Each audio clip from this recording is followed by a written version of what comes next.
Bismillah Rahman Rahim. Assalamu alaikum. Welcome into my YouTube channel, Medicine Made Easy. From today, we are starting a workshop on diabetes mellitus and Ramadan.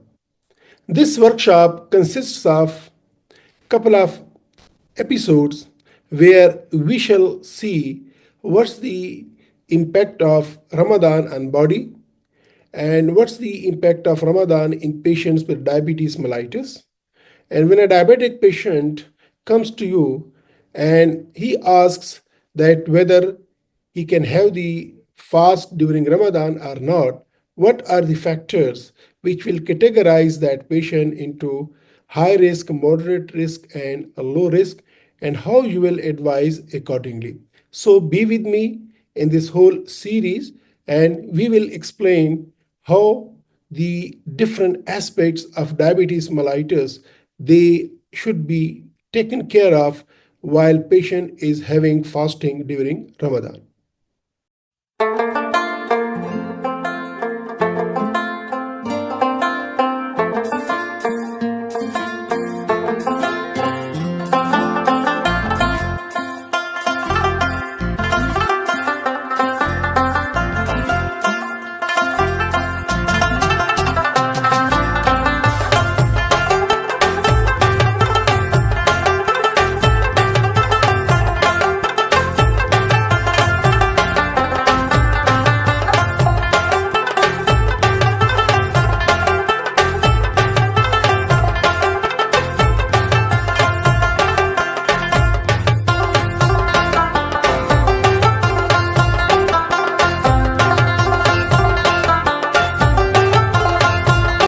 Bismillah Rahman Rahim.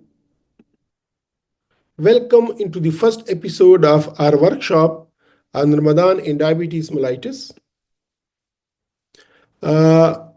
This workshop is based upon the practical guidelines published in 2021 by a group which comprised experts from all over the world, the Muslim countries. And I'll suggest that you must go through these guidelines. Management of diabetes during Ramadan. People with diabetes, as well as healthcare professionals, they face challenges during Ramadan. For those that fast, the onset of Ramadan can lead to a sudden change to one's usual lifestyle. This can include a shift in meal times and diet, changes to usual sleeping schedules, and adjustments to physical activity patterns.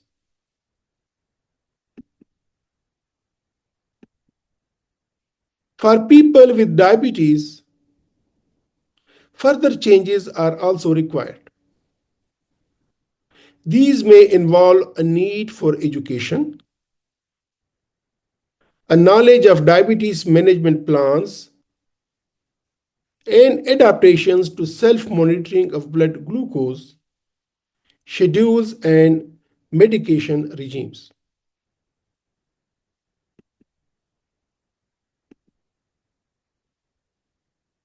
Due to the varying and metabolic nature of diabetes, people living with it are also at greater risk of complications from large changes in food and fluid intake.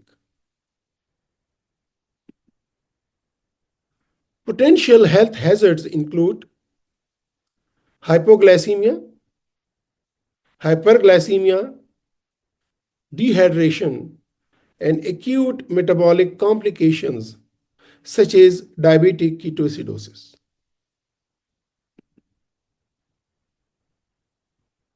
For healthcare professionals, the challenges involve ensuring that individuals with diabetes that are seeking to fast can do so safely.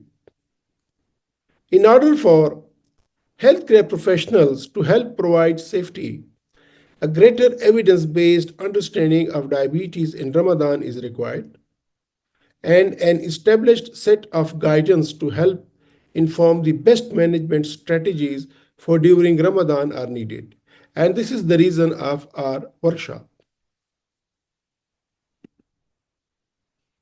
A patient-centered approach is essential.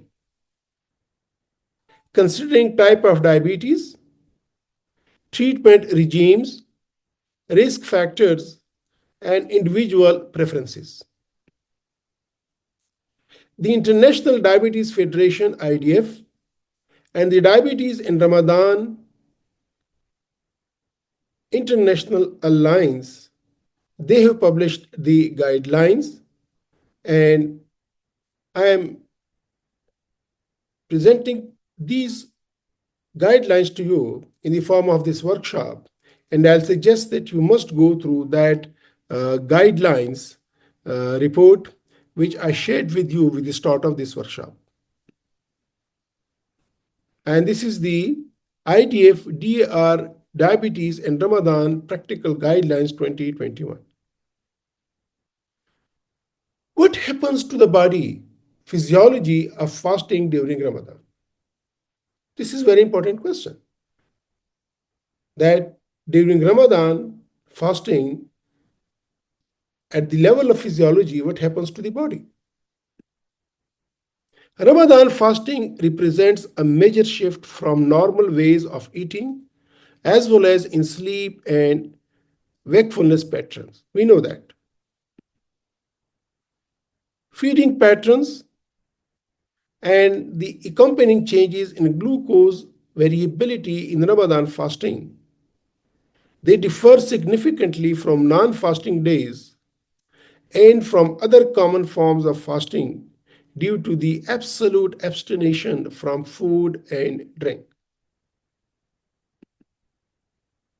This has important implications for physiology with ensuing changes in fluid and energy balance and in the rhythm and magnitude of fluctuations in several homeostatic and endocrine processes.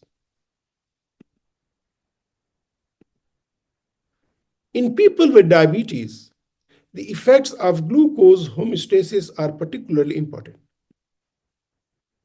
The duration of fasting impacts the physiological changes and is of particular relevance when Ramadan falls during longer summer days or in higher latitudes countries.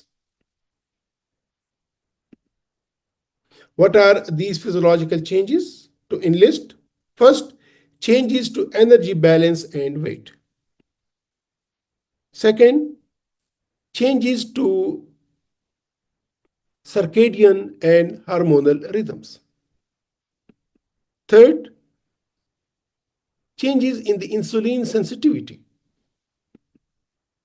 Fourth, the glucose variability in Ramadan fasting in diabetes. What's its impact on the physiology? Then other medical considerations in relevance to Ramadan fasting and diabetes. This is another aspect of the physiology of fasting during Ramadan. And effects of Ramadan fasting on mental well-being.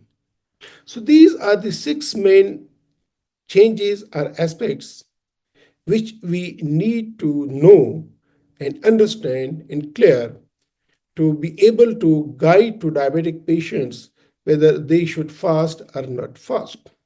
So I end here. In the next episode, we shall discuss these changes to understand the rationale of our advice to diabetic patients whether they should fast or not. So, till tomorrow, take care. See you in the second episode on these physiological changes. Khuda Hafiz.